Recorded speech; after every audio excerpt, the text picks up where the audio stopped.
রাখি আমাকে কি গিফট দিয়েছে, রাখিতে ফ্যামিলির তরফ থেকে তোমাদের হ্যাঁ কাকি বাকি তো ওই বাড়ি থেকে রাখি আসেনি কেন? এখানে মা হচ্ছে শরীরটা খারাপ করলাম তো মা আচ্ছা, তো এই যে গিফট কি দরকার ছিল রে? খুলে গেল আমার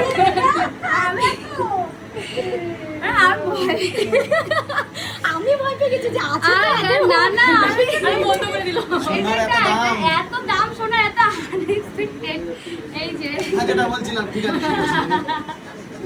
তো বান্ধবীদের ফ্যামিলির তরফ থেকে এই হচ্ছে আমার জন্য গিফট। গিফট কখনো দাম দিয়ে প্রথম কথা হয় না বিচার, ওর সাথে ওদের সাথে আমার আলাদা সম্পর্ক, মানে আমি আমার ভিডিওতেও বলেছি।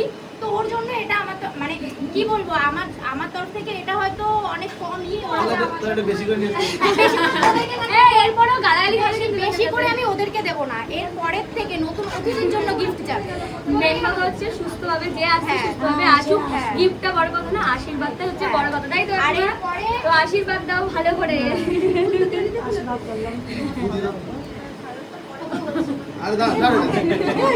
হ্যাঁ ঠিক আছে।